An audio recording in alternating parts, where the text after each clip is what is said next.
Padel itu bisnis FOMO, anomali yang kelihatan sepele tapi berbahaya. Padel hari ini kelihatannya rame. Di media sosial rame, di lifestyle circle rame, di opening lapangan rame. Tapi ada satu anomali yang jarang dibahas secara serius. Pemain inti mulai stagnan, sementara jumlah lapangan justru terus bertambah. Dalam dunia bisnis, kondisi ini bukan pertumbuhan. Ini tanda oversupply. Kalau supply tumbuh lebih cepat dari demand, yang terjadi bukan cuan kolektif, yang terjadi seleksi alam. Dan di fase ini, yang mati biasanya bukan yang paling jelek, tapi yang paling salah baca pasar. Pertanyaannya bukan apakah padel rame hari ini, pertanyaannya apakah padel masih relevan secara bisnis 5 tahun ke depan.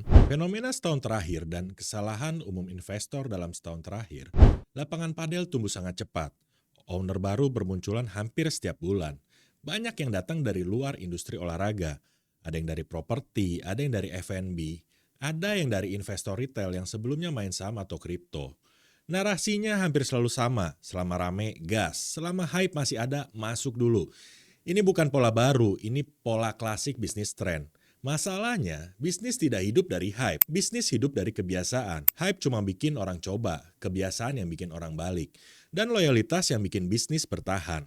Kalau keputusan investasi dibuat berdasarkan hype, biasanya exitnya juga berdasarkan panik. Framework bisnis tren. Kesalahan masuk fase setiap bisnis berbasis tren hampir selalu lewat 4 fase. Fase pertama, early adopter. Pemain sedikit tapi loyal dan tahan harga. Fase kedua, hype dan ekspansi. Media mulai bahas, influencer mulai main, investor mulai masuk. Fase ketiga, oversupply. Semua merasa aman karena masih kelihatan rame, padahal margin mulai tergerus. Fase keempat, seleksi alam. Yang survive bukan yang paling besar, tapi yang paling adaptif. Masalah klasiknya, banyak orang masuk di fase oversupply dengan mindset fase hype. Padahal di kota besar hari ini sudah lewat early adopter, sudah lewat hype awal, dan sedang masuk fase oversupply awal. Di fase ini, kesalahan kecil bisa fatal, karena margin sudah tipis dan kompetisi sudah rapat. Siapa sebenarnya pemain padel? Sekarang kita bedah demand. Karena semua bisnis mati atau hidup di sini, pemain padel yang sustain itu bukan yang coba sekali, bukan yang ikut karena tren. Bukan yang datang pas opening. Pemain inti biasanya punya karakteristik yang mirip. Usia produktif, pendapatan menengah ke atas, tinggal relatif dekat dari lapangan, punya waktu luang rutin, suka olahraga sosial. Jumlah kelompok ini terbatas, padahal bukan kayak lari, bukan kayak gym. Padahal butuh partner, butuh jadwal yang cocok, butuh lokasi yang dekat. Begitu salah satu faktor ini hilang, frekuensi main langsung turun. Inilah kenapa demand padel itu elastis. Naik dikit rame, turun dikit langsung kosong. Dan bisnis dengan demand elastis itu berisiko tinggi kalau supply tidak dikontrol. Kenapa lapangan bisa meledak cepat? Sekarang kita pindah ke supply. Dari sisi investor, padel kelihatan menarik. Harga sewa per jam terlihat mahal. Capex terlihat jelas. Model bisnis terlihat sederhana. Lapangan dibangun, booking dibuka, uang masuk. Masalahnya, ini ilusi kesederhanaan.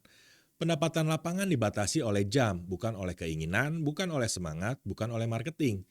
Lu cuma punya 24 jam, dan yang laku realnya cuma sebagian kecil. Begitu satu area kelebihan lapangan, supply langsung menekan harga. Dan bisnis berbasis jam adalah bisnis yang sangat sensitif terhadap sedikit perubahan demand. Di sini banyak owner baru kejebak. Sekarang kita masuk ke bagian paling penting. Unit economics. Satu lapangan padel butuh modal sekitar 800 juta sampai 1,5 miliar. Tergantung lokasi, struktur, dan kualitas. Balik modal ideal biasanya diproyeksikan 3-5 tahun. Masalahnya proyeksi ini hampir selalu pakai asumsi optimis. Secara realistis, jam yang benar-benar laku cuma pagi dan sore. Rata-rata lapangan sehat mengisi 5-6 jam per hari dengan harga sewa 400 ribu per jam. Omset harian 2 juta, omset bulanan 60 juta. Sekarang potong biaya, gaji staf, listrik dan lampu, maintenance kaca dan rumput, marketing, administrasi, biaya bulanan bisa 30-40 juta. Margin bersih jadi tipis. Sedikit aja jam turun dari 6 ke 4 jam, profit langsung hilang. Di titik ini banyak owner sadar satu hal. Ini bukan bisnis profit besar, ini bisnis cash flow ketat. Resiko tersembunyi yang jarang dihitung. Bisnis padel punya beberapa resiko struktural. Pertama, jam mati. Siang hari sulit terisi, dan jam mati itu tetap makan biaya. Kedua, maintenance shock. Kaca retak, rumput aus, net rusak. Sekali kejadian biayanya puluhan juta. Ketiga, perang harga. Begitu lapangan sebelah diskon, semua ikut. Dan harga yang sudah turun sangat sulit dinaikkan lagi. Di fase ini, owner lama mulai bertahan hidup. Owner baru masih bakar duit. Dan biasanya, yang paling cepat kehabisan napas adalah yang masuk tanpa diferensiasi. Kenapa ada yang masih hidup? Menariknya, masih ada lapangan yang survive, bahkan terlihat sehat. Tapi mereka bukan hidup dari booking reguler, mereka hidup dari event, turnamen, private training, corporate booking.